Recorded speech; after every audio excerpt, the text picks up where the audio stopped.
तो रोमन साम्राज्य की मौद्रिक प्रणाली के बारे में हम पढ़ने वाले हैं, यानी कि monetary system of the empire. Roman साम्राज्य में मौद्रिक प्रणाली क्या खराब हो गई, कैसे? The monetary system in the Roman empire break down due to Spain. आपको पता होगा एक इंपॉर्टेंट जगह थी जहां पर हम क्या देखते हैं, चांदी की खदानें थी। इसके अलावा ऑलिव ऑयल के लिए फेमस था, है ना। तो स्पेन की माइंस जो थी वहां पर चांदी खत्म हो गई। ठीक है, चांदी का सिक्का जिसे क्या कहा जाता था, दिनारियस। पेपर में पूछा जाता है दिनारियस से क्या तात्पर्य है, तो चांदी का सिक्का होता था। इसका वेट कितना होता था? 4.5 gram. Silver coin called denarius which is weight is 4.5 gram. अब देखो, रोमन एम्पायर में चांदी खत्म हुई लेकिन सोना खत्म नहीं हुआ था। तो इन्होंने चांदी खत्म होने के बाद सोने के सिक्के चलाए। कॉन्स्टेंटाइन करके एक रूलर रहा 4th सेंचुरी में, उसने क्या करा, सोने के सिक्के चलाए जिसका नाम था सोलिडस। कॉइन का नाम है, और ये भी 4.5 ग्राम था। क्या पूछ रही हैं आप? कॉन्स्टेंटाइन है, कॉन्स्टेंटाइन है राजा का। Gold coin called solids waiting 4.5 ग्राम। ठीक है, इतना क्लियर है। इस मॉनेटरी सिस्टम में बस कॉइन्स के नाम आपको याद होने चाहिए। और क्यों वो शुरू हुए? क्योंकि स्पेन की जो माइन थी वहां पे सिल्वर की क्या हो गई, कमी हो गई। अगला topic, Roman bureaucracy at the end of the Roman empire. Obviously कहां पर थे कि जहां हम देखते हैं कि कुछ लोग जो सरकार में, प्रशासन में थे, वो भ्रष्टाचारी थे, मींस करप्ट थे। और लेकिन सरकार ने भ्रष्टाचार के इन रूपों को रोकने के लिए बार बार हस्तक्षेप किया, मतलब इंटरफेयर किया उन्होंने कि करप्शन कम हो जाए। लेकिन जब सरकार ही करप्ट हो, और जैसे फॉर एग्जांपल इंडिया में सबसे करप्ट कौन होते हैं? सरकार। और सरकार कभी उसके खिलाफ एंटी करप्शन बिल कभी बना है? और बना भी है तो क्या सही से इंप्लीमेंट हुआ है? नहीं।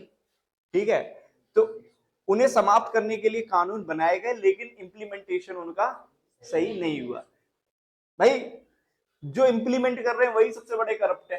क्या कोई अपने पैर पे जानबूझ के कुल्हाड़ी मार सकता है? मार सकता है, लेकिन वो बेवकूफ खुद तो। और नेता बेवकूफ नहीं होते, वो तो बहुत समझदार होते हैं, इसीलिए पूरे देश को बेवकूफ बना के घूमते हैं, है ना। ओके, खैर नेक्स्ट पॉइंट पर अगर हम आए तो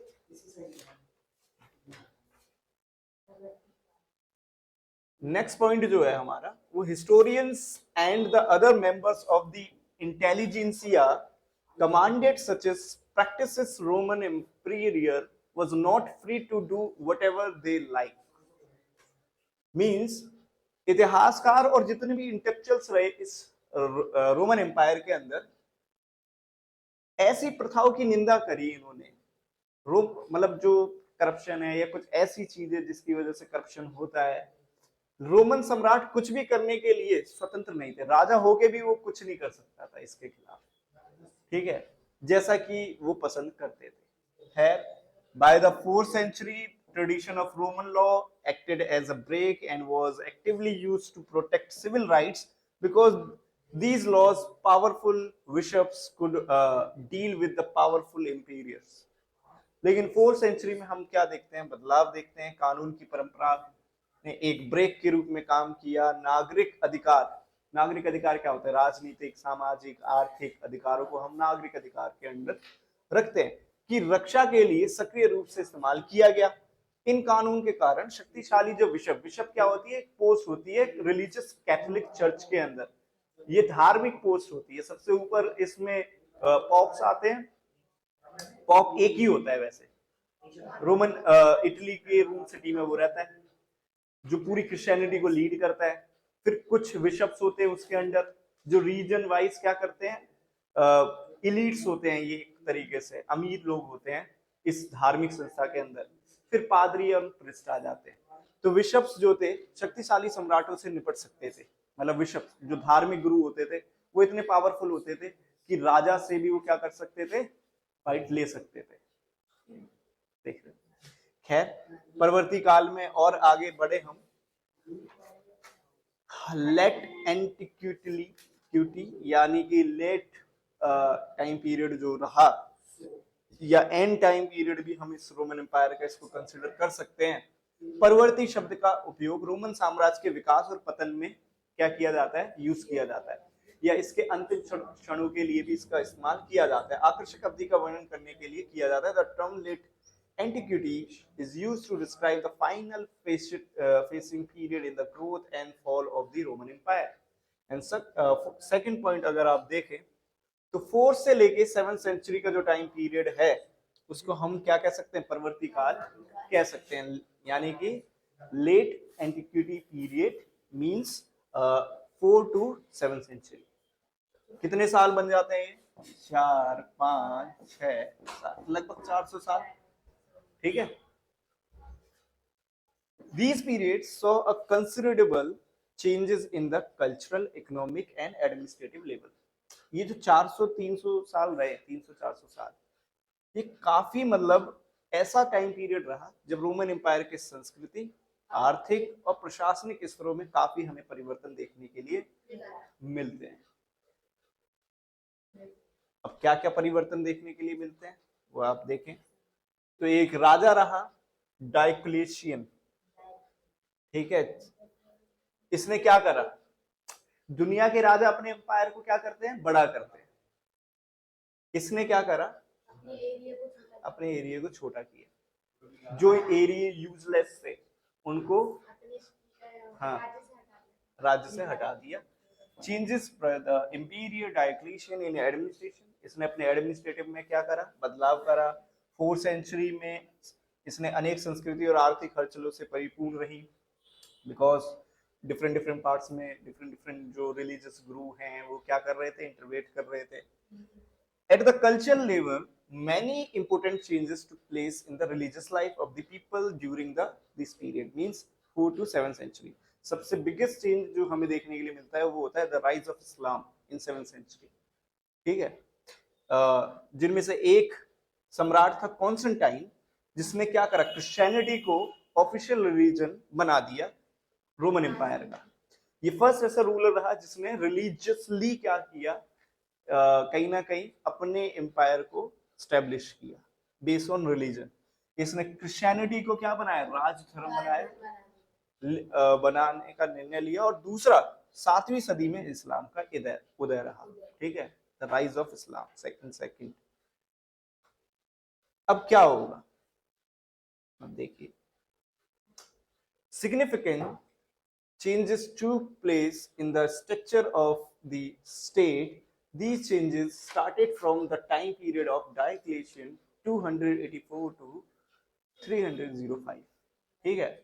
मतलब राज्य के ढांचे में बेसिक स्ट्रक्चर जो इतना हम 3 कॉन्टिनेंट में देखते हैं, ये परिवर्तन सम्राट डायक्लेशियन के टाइम पे है, 284 एडी से लेके 305 एडी के बीच में।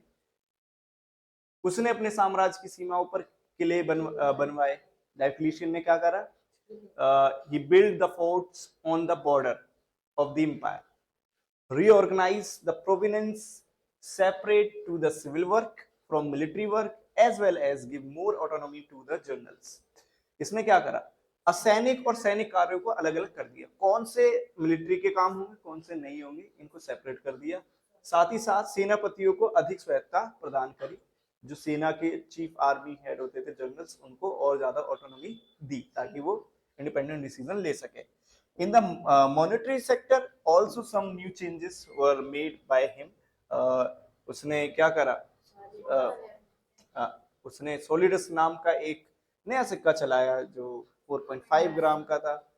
और हाँ, सिक्का रोम साम्राज्य के पतन होने के बाद तक चलता रहा है, ठीक है।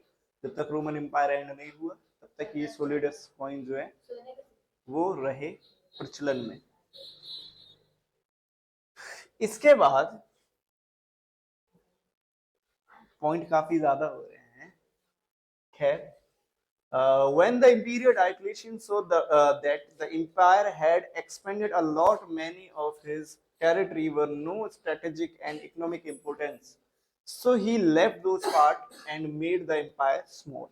ये पॉइंट मैं पहले ही आपको बता चुका हूँ कि डायोक्लिशियन ने क्या करा, अपने एम्पायर को स्मॉल कर दिया, छोटा कर दिया, जो जगह काम की नहीं थी, ठीक है, उनको क्या कर दिया,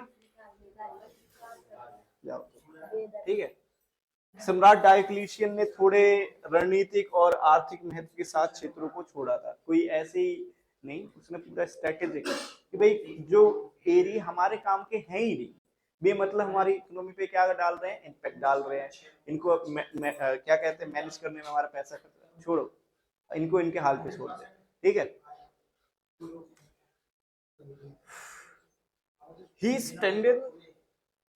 He strengthened the frontiers, reorganized provincial boundaries, and separate the civilians from the military functions. That point is also we are read in above. So just forget and come to the new point. He gave more autonomy to military, and this is also a repeated point. And Constantine considered some of these changes and added the other of his own. ठीक, तो ये कुछ basic से point है। Word limit बढ़ाने के लिए आप इनका इस्तेमाल कर सकते हैं।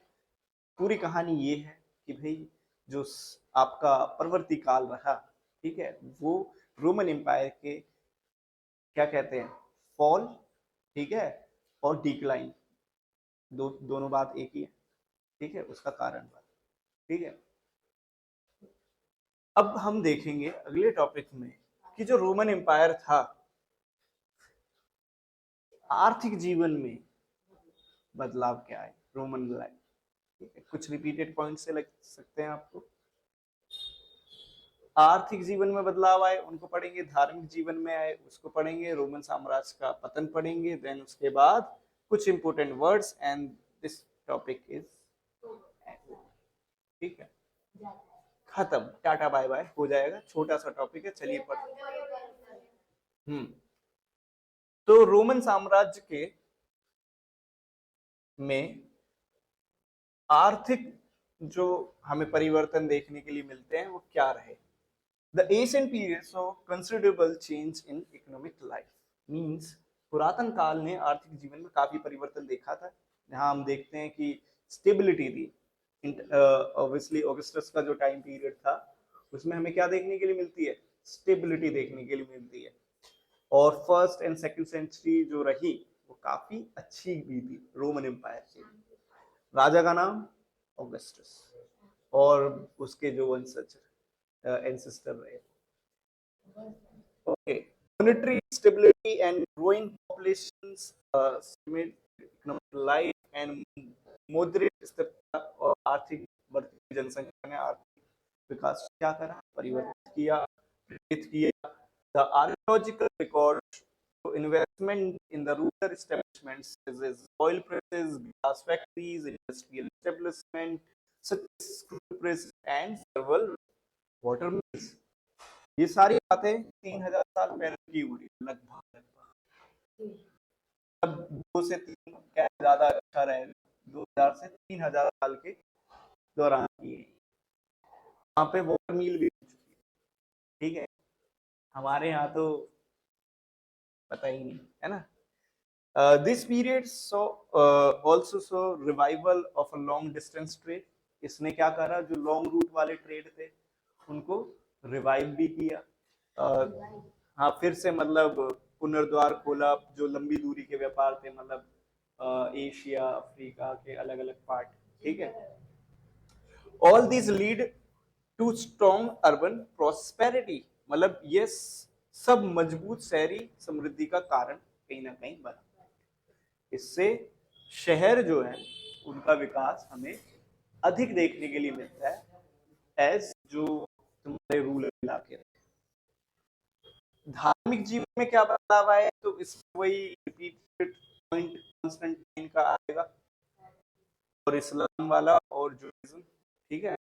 बहुत ईजी सा टॉपिक है, सिग्निफिकेंट चेंज आपने देखा कि एक राजा रहा 4th सेंचुरी,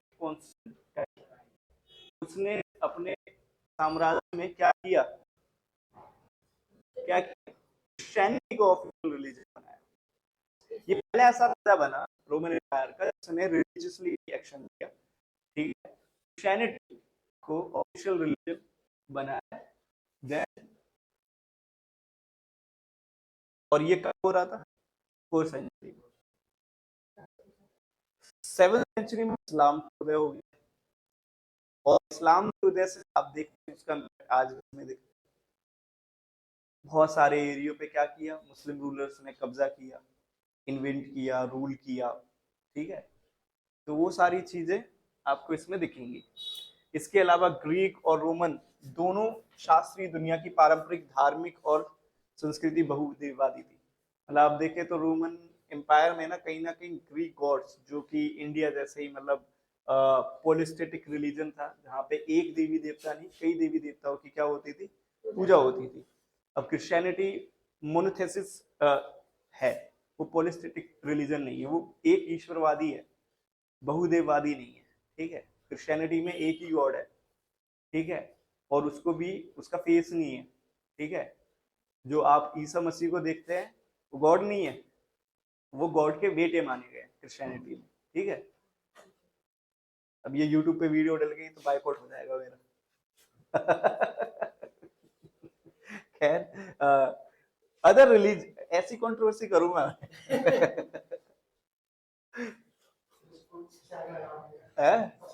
देखो देखो क्रिश्चियनिटी को नहीं मानते ये धर्म। Religious in the empire were Judaism and इस्लाम।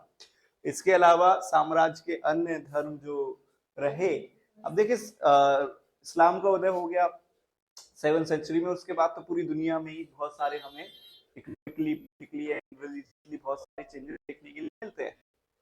तो रोमन एम्पायर पे सबसे पहले पढ़ते हैं, ठीक है, क्योंकि ये सबसे बड़ा एम्पायर था उस टाइम पे। अब कहानी पढ़ लेते हैं रोमन साम्राज्य के पतन की।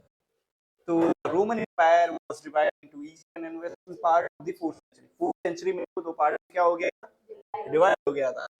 कौन से, पश्चिम और पूर्व में। During the archaic period general prosperity was marked especially in the east। अगर आप देखें तो प्राचीन काल के दौरान साम्राज्य समृद्धि को विशेष रूप से उन्नत किया, पूर्व में ज्यादा डेवलपमेंट दिखता है, कम है ईस्ट।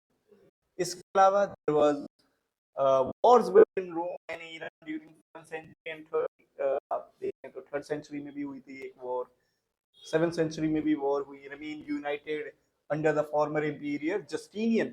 तो जस्टिनियन जो पूर्व सम्राट था उसके एक टाइम पीरियड में 7th सेंचुरी के आसपास रोम और ईरान में फिर से वॉर होती है, जो कहीं ना कहीं इसके पतन का कारण बनती है।